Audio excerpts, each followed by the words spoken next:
ना, किसी भी चीज को टच करते थे और वहां पे कोई और व्यक्ति टच करता था जिसको कोरोना हो रखा है, उसके बाद आप तक कोरोना पहुंचता था।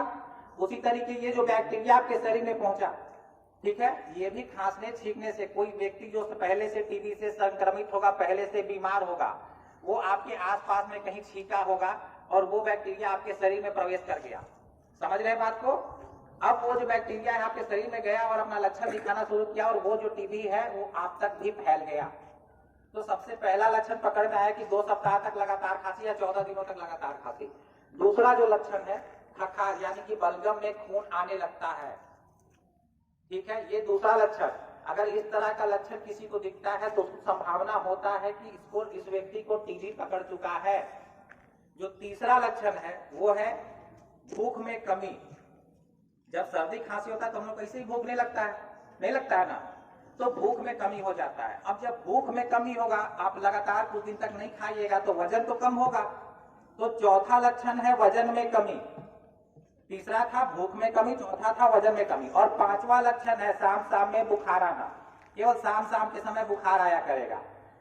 तो ये 5 लक्षण जो आप लोग को हम बताए हैं, आप लोग से भी हम कुछ देर बाद पूछेंगे भी, ठीक है, तो आप लोग ध्यान से सुनिएगा करवाएंगे। और जितना जल्दी जांच होगा उस व्यक्ति का रोग उतना ही जल्दी खत्म होगा।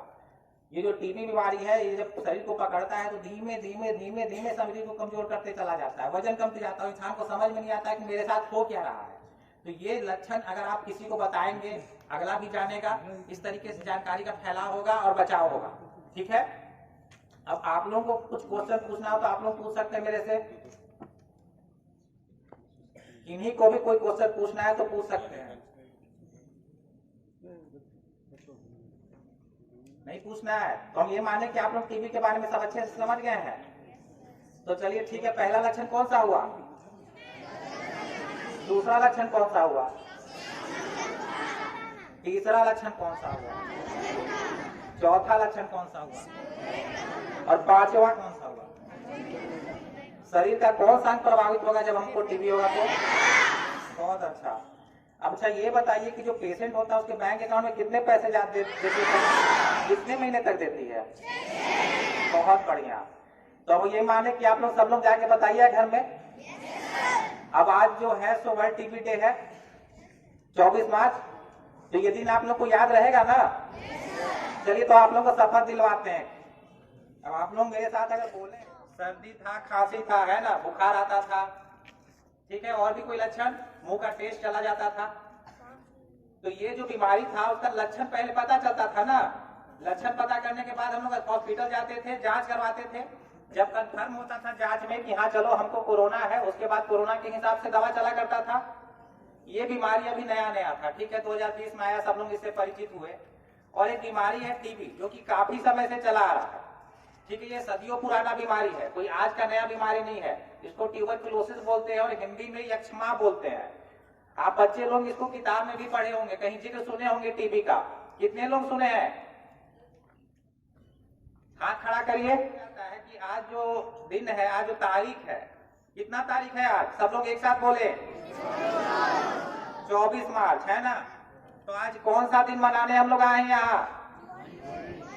वर्ल्ड टीबी डे, विश्व यक्ष्मा दिवस। तो आज 24 मार्च है और आप लोग के साथ वर्ल्ड टीबी डे मनाने आए हैं। तो टीबी से संबंधित आप लोगों को जानकारी देंगे कि जो ये बीमारी है किस तरीके का बीमारी है, इसमें क्या क्या लक्षण है। जैसे कोरोना में लक्षण हुआ करता था, आप लोगों को पता है, तो टीबी की बीमारी में कौन कौन सा लक्षण होगा, कैसे पकड़ पाएंगे कि हमको टीबी का ये लक्षण दिख रहा है, इसके बारे में चर्चा करेंगे। इस बीमारी में दवा क्या चलता है, कितने दिन चलता है, क्या क्या सुविधाएं मिलती है, इसका हमको जो इलाज है, इलाज के बाद फिर से जांच किया जाता है कि नहीं किया जाता है, कैसे पता चलेगा। तो जो सबसे पहला लक्षण होता है टीबी में, अमूमन आप लोग एक बात बताइए, आप लोगों को सर्दी खांसी होता होगा तो कितने दिन में ठीक हो जाता है?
है।